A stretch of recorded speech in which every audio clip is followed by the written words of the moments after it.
Hi, everyone. Welcome to my Powerful Conversations with Powerful Women. Thank you for joining me today. I am joined by the lovely Sheila Vaske. I don't know if that's how you say your surname, actually. I've never asked before. Right, You yay. said it exactly right. Sheila Perfect. Vaske. It's supposed to be like that. So, Yeah. the purpose of this conversation and these conversations that we've been having on LinkedIn is to really inspire other women that they can reach their best by. We all have challenges, we all have fears, and we can overcome them. And there is a way to be a best version of ourselves. So I'm so excited to have you here today, Sheila. Tell us all a little bit about yourself.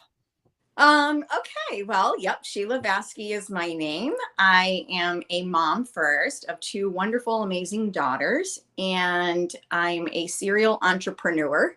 I've had multiple businesses in my life and on my journey. And I have written two books. The last one I call an experience. And I'm also a designer. I love to design. I love art. So I'm very passionate about that. And I would guess you could call me an empath, intuitive, a healer. So I've been called, I feel, to have written this last book to try to change the energy on the planet to one of love and light and positivity and peace, and really try to get people to tap into their inner selves. So I think that's my purpose right now, and that's what I'm focusing on at the moment. But yeah, that's a bit about me. Yeah, perfect. And I think that's one of the reasons why we connected so well together, is that we both have this sort of, not only, I guess, a design type of and creative background, but just that feeling that there is a bigger purpose for the planet, and that everything can be achieved with love and abundance if we're willing to go there with it. Yeah, agreed. And there's enough of it to go around for everybody. So, exactly. Yeah. Collaboration, not competition, is my yes, 100%. Yeah, no, brilliant. So two books. Tell us about how you came to writing two books, because that's, for me, that feels like an incredible accomplishment, and there's quite a lot of fear that would be associated with that for me. So is that something you always knew you wanted to do? Well, it was always in the back of my mind. And I literally remember sitting at a Panera when I lived in Rhode Island, and it was about 18 years ago. And at the time, what was I doing? I think I was selling copy. No, I don't know. I've had so many things that I've done. But anyway, there was a gentleman, I networked a lot. And there was a gentleman, I remember sitting at the table in Panera. And he said, well, what do you want to do ultimately in your life? And I'm like, I don't know, but I know I want to write a book. And here we are 18 years later.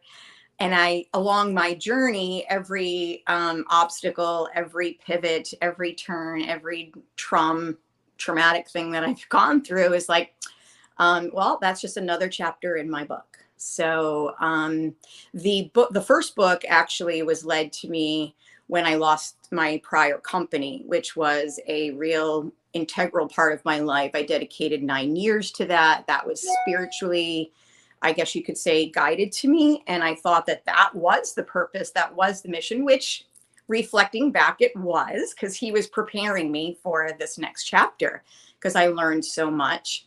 But at the time when I lost the company during COVID, I grieved very much, and I was really lost and went into a really dark place. I got really sick, and then I just started coming up with like, well, who am I going to be? What's my identity? What am I going to do now? Like, who am I going to become now? And that's the great thing. You can become anything you want whenever you want, but it's realizing that. And then I started thinking, I'd like to start a podcast that says, what would Sheila say? But then I'm like, really would love to write that book. And, like, I'd love to design all these little things that would come to me. And a friend of a friend was at a networking event, and he texted me from there, and he said, Sheila, this woman reminds me so much of you. I need to connect you. and her name is Jen Loving, but at the time was Jen Koffel, and she had written some books and was a speaker, and connected the two of us. We had a conversation, kind of like what you and I did, and just had the Zoom. I had no idea what we were going to talk about, but I connected with her, and she said, Sheila, you have a story to tell. You should really write a book. And I said, everybody keeps telling me that, and I want to, but I'm scared, and I don't know how to write a book. And so lo and behold, she about a month later said, I'm doing this collab with another friend of mine. And would you like to be a part of the book? And so I think it was 22 authors in that particular book. And I would just be a chapter in that book. And I said, sure, I can do a chapter. And so I started that, and that became, I think, number 2 on Amazon's best-selling list in inspirational category. But as I was writing the chapter, I'm like, I'm doing this right now. Why don't I just write the damn book? And I think that the message can be clear and go out to everybody. And I feel like I could change a lot of lives. So I decided at that moment that I am going to write that book. I needed money, so I needed to get another job. And I did a job that made me the money. And oddly enough, the day before my book launch, I was fired. So Wow. it served its purpose. It paid for what it needed to pay for. And now I've been on this journey ever since. Yeah. So going back a bit then, what are the, I mean, obviously only share what you're comfortable to share, but what are the big kind of like life lessons or obstacles that you've come across that have that you've turned into a gift, into inspiration for yourself, or that have motivated you to go on and do other things? So many things, actually, but I would say number 1 is my divine connection to God. And if I didn't have that in my faith, I don't know what I'd have. And my children are my biggest inspiration, and I couldn't let them see me down for too long, ever. They're 21 now and almost 18. And, you have your days, but you got to buckle up and put a smile on your face and keep on going. And I guess they've been my biggest drive. But what I did know is that realizing the abilities that I have need to be shared.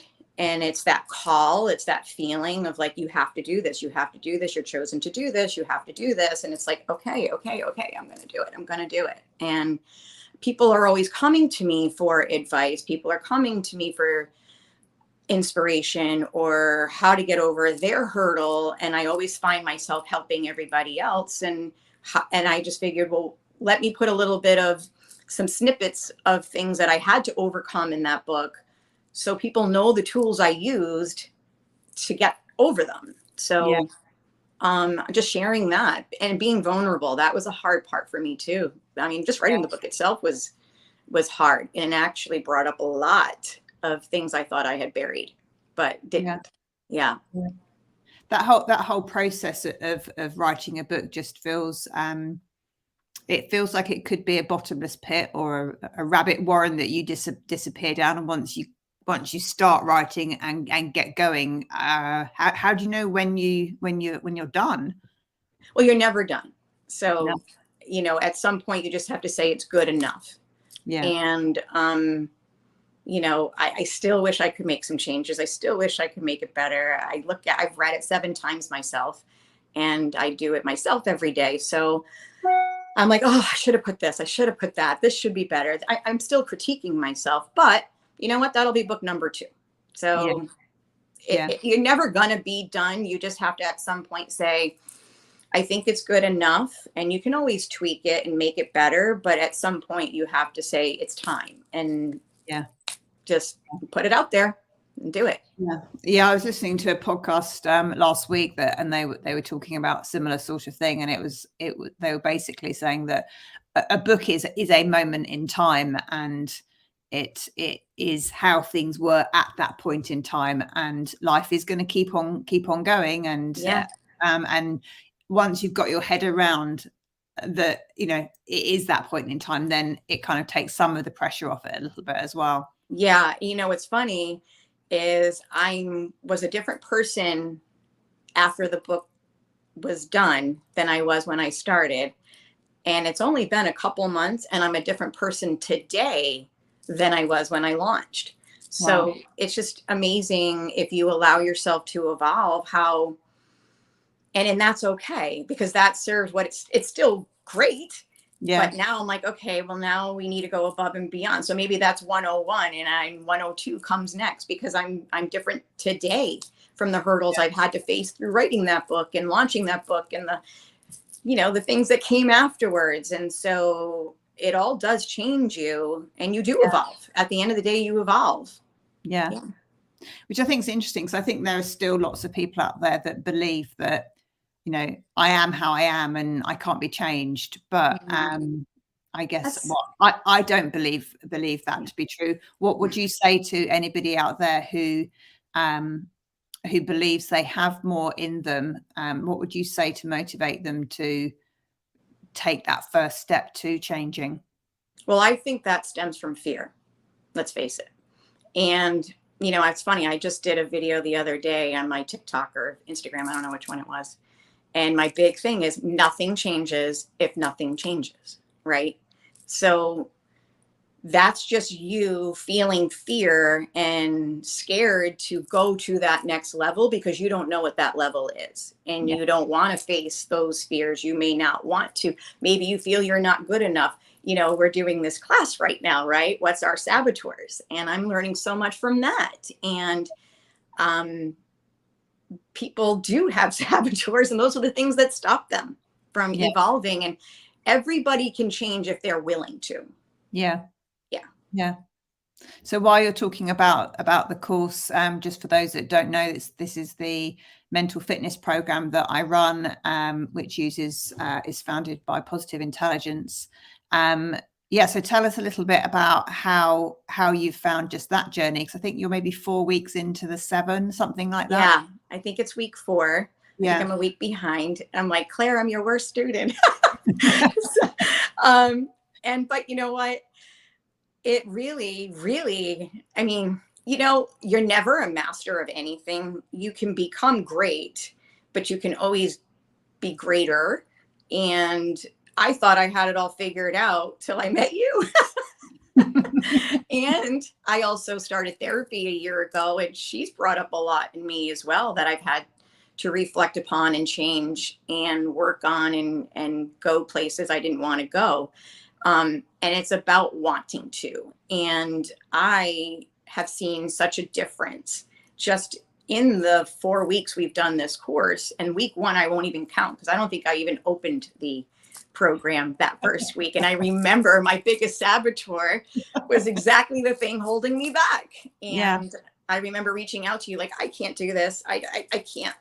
And I did. But, and it's funny, like, you don't realize we are our biggest critics. We are our biggest obstacle standing in our way. We are.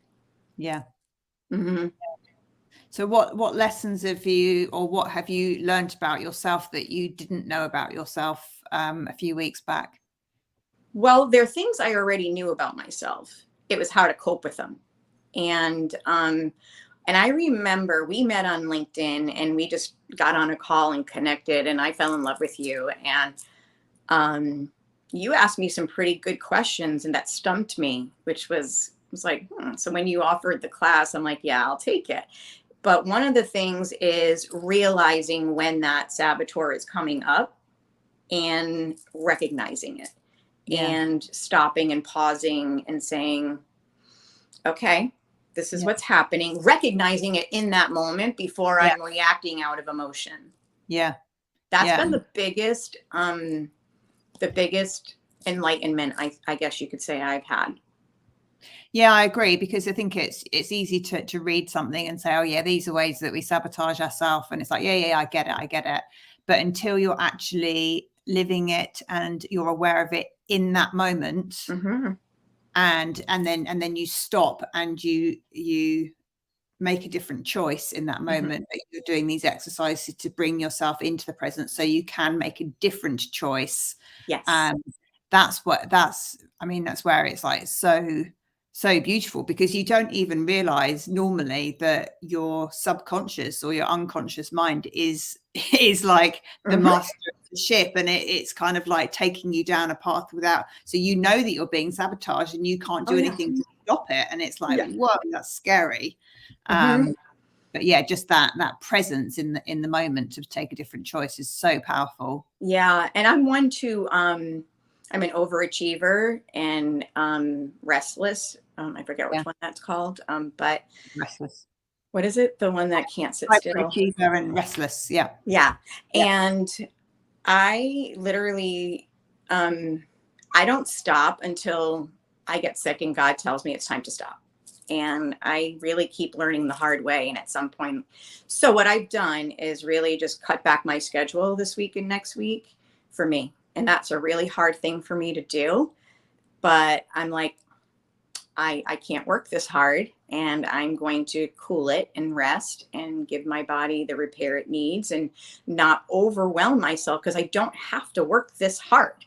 And I need to stop setting unachievable goals for myself on timelines that I'm the one creating those timelines. So, that's been a real challenge for me, but it's also helped me to recognize things even in my daughter. I literally just had her download and start the program yesterday, actually, just a few days ago. So I'm finding it because when she struggles with mental illness, depression, anxiety, that sort of thing. And she was in a really dark place the other day, and I couldn't get her to talk. And finally she opened up, and she was spewing all these things, and I'm listening, and I'm like, you're the saboteur is. And I was able to recognize it, explain it to her. I made her take the test and read it, and she was like, oh my God. And I said, you're the enemy of yourself. And it was powerful, actually. And again, that was 3 weeks into this. So you're always learning if you're willing to learn, if you're open-minded and willing to make changes, recognize your faults, you can evolve to be so much better every day. And I think it, like, going back to what you said right at the beginning about living in a world of I'll call it like love and abundance. It's this part of positive intelligence where you've got the sage, and the sage operates from a place of love and abundance, where positive attracts positive. And once you start giving off that positive energy, and you can give yourself a break, kind of, and realize that you do have some choice over what you do, and you can accomplish anything, and everybody is out there to help you if you want them to help you. Then there is so much, everything is out there for everybody. What's funny is everything he talks about is everything in my book, which is amazing to me. So I wrote this, I lived this, but yet it's a different perspective, and there are some different practices I never thought of. And for me, it was like, just because I got up every morning and did my thing didn't mean I had it all figured out. Because I was still being triggered by certain things or doing certain things. So what it really helped me to do is implement a little bit of my own practices, really, and some of his, but at least I'm recognizing them in the moment throughout the day. Just because, thank God, I do what I do every morning, but that doesn't mean it ends there. So I have to be cognizant of those triggers throughout my day. And it's really helped me to do that. But it's funny because everything, even in my book, is about putting things into action and consistency. And that's what I love about the program. And at first I'm like, this is everything I already know. But no, I don't know it in his way. And I, take a little of this, take a little of that, and make it better. No, I agree. And I think, both of us have quite both you and I have quite I don't know whether regimented is quite the right word, but a dedicated morning routine of journaling or meditating and reflective time. And I think that despite having all of that, it's that awareness of how you're sabotaging yourself. in the moment that makes the difference. And I think 100%. it's made me go sort of, it's a steeper learning curve, because the foundation is there. I have the muscle memory to do the practice all of the time, but it's the connection of all those bits together that has been really powerful. 100%. I mean, literally, it's been great. Yeah. Well, probably bored people with that, or hopefully not. Hopefully inspired them that they might want to join my next program. They really should. I highly recommend it. Yes. So there's links everywhere, or just DM me if anyone wants to know more details. It's one starting at the end of February. But if you were to go back to, well, give your 16-year-old self a piece of advice, what would that be? Oh man, it's hard because I really don't have a whole lot of regret. I have to be honest. I think I loved myself more at 16 than I did at 30. Actually, it's more, what would I tell my 30-year-old self? And because I had so much life in me and confidence in me as a young adult, I really did. I may have made some road trips along the way, but I love those road trips. So I don't really have regrets for those. One of the things I will say is this to all the young ladies out there: appreciate your body at 16. Right? Because you're like, as you have children, you're like, damn, I thought I was not looking good then. I would do anything to have that now. Right? I mean, that's one thing I would say to 16-year-old Sheila, but appreciate what you have in the moment and take. But I have taken all of those things as lessons and not as failures, because every single failure and obstacle truly to me is a blessing. I really do, and have always looked at it that way. So I don't really have a whole lot of regrets. There are things I wish I could have done differently, but yet how would I have evolved if I never did them that way in the first place? They're kind of what molded me to be who I am today. Yeah. So I don't know. That's a tough question for me to answer. Yeah, no, but that's good. I think it's a good answer. What about the next? I don't know what time frame to go with. Next year, 5 years. What's Sheila in 5 years' time going to have achieved, do you think? Oh my gosh, honestly, I will tell you, when remember when we just talked about who I am today versus who I was before I even wrote the book. I would say there's something that's come over me, I think, by doing what I did. That's just this year. I don't know what happened to me, but I have this new outlook on life that I can do anything I literally dream of. And I'm kind of going down that path. Like, I don't know, but whatever I'm doing, I know it's going to be big. So I'm ready. And I'm ready to embrace that, because I used to feel unworthy of that. Like, I can only get so far, but that's as far as I want to go. And I wasn't as confident as I am today. And I guess I'm just fully ready to embrace who I am, and I'm not apologizing for who I am anymore. I'm embracing it. And so for me, sky's the limit. There's so many things I want to do. So many, I don't even know where to begin. But right now, I'm going to focus on the mission and the purpose. And that's to get the book, the experience out there, and get that up and running and doing its own thing. I would love to have a podcast that's just a What Would Sheila Say, that one I dreamt of. I want to get back into design, becoming a design consultant. I do love that, but I don't want to overwork myself. So I just want to do like one project at a time, because that fulfills my soul for me passionately. So that's my outlet. But I see more books, I see workshops, I see stages, I see speaking, I see so many things.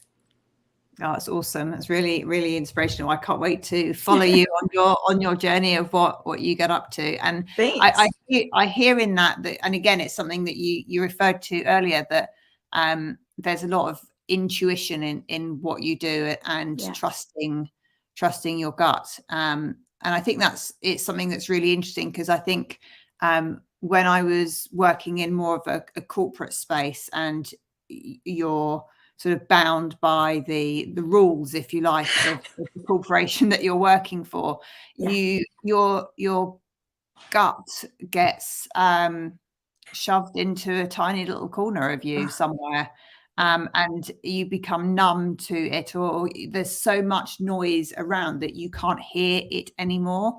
And it's just a really beautiful process, I'm finding, of listening to the voice of your gut just get louder and louder and louder, and just really trusting it. Great things happen when you do trust it. Yeah. You know, it's funny because, listen, being an entrepreneur is not for everybody. Let's face it. Some people, you know, everyone has their place. Let's just put it that way. I think it's discovering where your place is. For me, I just cannot work in a corporate environment. It is just not for me. And I did, you know, to make my money, to get this book going and experience going. And honestly, a year went by and I felt like I lost my soul. And it was, they worked me so hard that I became so numb. And, but there was a goal in mind, and that was it. And that was all I was focused on, was right work. But I missed a year. So, that being said, I know what I now know.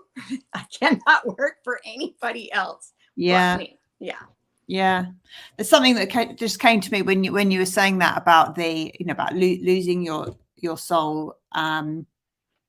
That it's really hard for people when they're working in an office environment, when there are certain expectations of you to be able to put boundaries in place and really own those boundaries, and to have the confidence to say, no, I need to look after myself and I need to put myself first. It's really, really, really hard to do. And I think, going back to the positive intelligence thing, you and I, as having the hyperachiever and the restless as saboteurs, it makes it really difficult, because whatever you do, you want to be successful at it, and you're going to give it all your energy. Everything. And all that ends up happening is that you end up burning out. Burnt out completely. Yeah. And I'm not saying that can't happen in an entrepreneurial environment where you're working for yourself. 100% it can. And that's where I'm like, what? Time to put on the brakes right now. You're doing too much. You need to slow down. Exactly. No, exactly. No, Before I get to that other place where it's like, I'm burnt out, I can't do that. So if I'm behind a month or two, I'm behind a month or two. I can't, I'm just going to let that go, because again, the only person putting that pressure on myself is me. Exactly. And enjoy the moment. Exactly. I want to enjoy the ride. Exactly. Oh, Sheila, I've so enjoyed talking to you today. It's been really warm and enjoyable, and I hope that everybody that's watched it has enjoyed it. I've seen a few comments come up, so sweet. That's nice to see some comments as well. Any sort of last parting thoughts or reflections that you want to share? Words of wisdom, mottos you live by? You know what? Actually, I do want to share this one today, because I was reading this today and I sent it to my daughter, and as I was doing the journal, and it was pretty profound. And I'm like, it's amazing how when you are aligned and in tuned, and this is what I think I really want to say, when you are in tuned with you internally, your higher self, and connect with that, it is amazing who you attract, what happens for you, the manifestations that are the miracles that have been happening for me since I quit that job or got fired, but started, this other journey have been on they've been profound. Let's just put it that way. But the quote today was, what I'm looking for is not out there. It is within. It is within me. And that kind of struck a chord with me today. And again, I wrote these things, but they still, they resonate with me on the day that I need to hear them. So I think it's just what I wish I want to say, if my last thought to anybody is, please just take a moment to really tap into you this year. I am calling, my mantra this year is the year of you, the year of you, the year. This is the year of me. Yeah. Own it. I'm going to own it. I'm going to own all of it this year. Yeah. And how can people find you? Obviously, you've been tagged in this stream, but how else can people find you and follow you? Thank you for asking. Actually, right now, everything is on the website. The website is growing, and that's at powerfulmind.powerfulsoul.com or SheilaVaske.com. But in about 3 weeks or so, keep an eye open. I'll be making a huge announcement because everything will be on all online platforms. Well, not everything. The journal, a hardcover, the soft cover will be on Amazon, Barnes and Nobles, Nook, you name it, everywhere. Wow. The cards and the other accessories that are going to be growing on the website, those will only be available on the website.